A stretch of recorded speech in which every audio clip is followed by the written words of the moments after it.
સામાન્ય બસ મળી ગઈ છે ને બસમાં બેસી ગયા છે. હવે શાંતિથી સીટ પર બેસી જઈએ.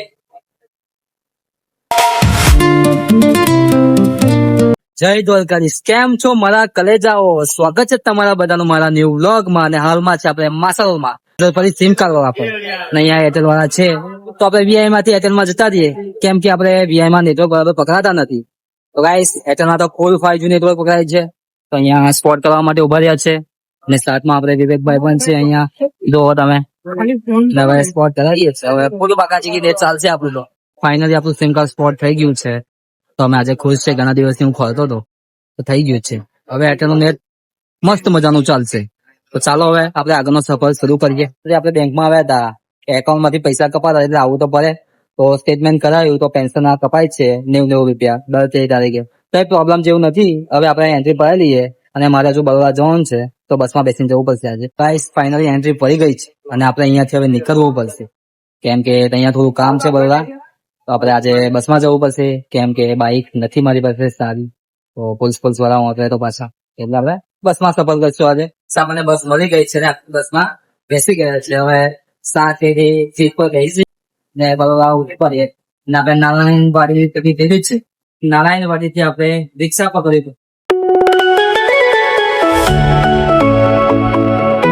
સુધી આપણે પાદરા આવી ગયા છે અને બસ પાદરા ડેપોમાં વળી છે. જુઓ તમે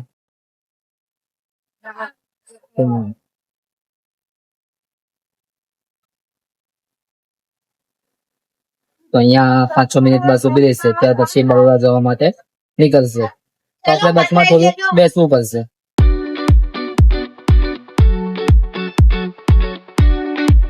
બાઇક કરતા બસમાં મુસાફરી કરવાની મજા આવે, સસ્તું ને સારું પડે અને આપણે બહુ જલ્દી પણ પહોંચી ગઈએ. અહીંયા કોઈ રિસ્ક નહીં, આરામથી બેસી જવાનું, શું હોય તો સુઈ જવાનું.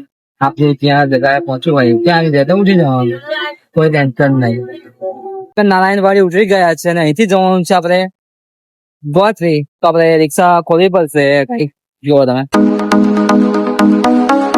થઈ ગઈ છે ને આપણે રિક્ષામાં બેસી ગયા છે. તો હવે થોડીક મિનિટોમાં આપણે ત્યાં પહોંચી ગઈશું. આપણે બીજું તો હોસ્પિટલ જઈને મળીએ. ચાલો તા ને આપણે બહુ રાહ જોવાય ના થાય, ફટાફટ રિક્ષા મળી ગઈ, બસ મળી ગઈ. હવે વહેલા પહોંચી જઈશું. તમને બધાને તો ખબર જ છે કે દોડમ ફરવાની કેવી મજા આવે. અને અહીંયા બધું મસ્ત જોવાલાયક છે. પ્રાણી સંગ્રહાલય છે, કમાલી બાગ છે, બધું અલગ અલગ છે. લક્ષ્મી વિલાસ પેલેસ, પ્રતાપ વિલાસ પેલેસ, બધું બહુ મસ્ત છે.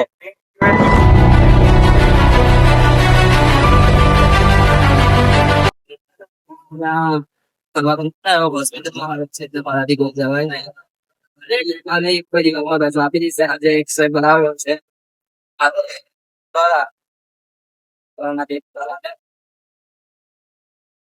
કોઈ દિવસમાં નજર આપી દેશે. આપણે જવું ઘરે બહુ ખરાબ તો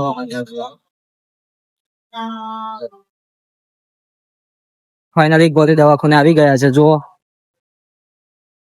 પહોંચી ગયા છે અને આપણે ફટાફટ સાધન મળી ગયું તો વહેલા આવી ગયા છે. વધારે વાર લાગી છે નહીં. તો ચાલો આપણે બહાર જ્યાં છે ત્યાં જઈએ. કેવું મજાનું પાર્કિંગ જુઓ ખાલી, બસ મજાનું છે બધું.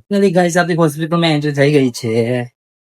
વાગ્યા 3 ને આપણને થોડીક ભૂખ લાગી છે તો આપણે થોડોક નાસ્તો કરવા માટે બહાર આવ્યા છે. આપણે ખાઈશું સેવસળ. જો તો આપણે અહીંયા જઈશું ને સેવસળ ખાઈશું. થોડું મસ્ત મજાનું નાસ્તો કરી લીધું છે અને આપણને સારું લાગ્યું. હવે બાગમાં આવી ગયા છે. બાગમાં થોડુંક બેસીએ બકરા પર.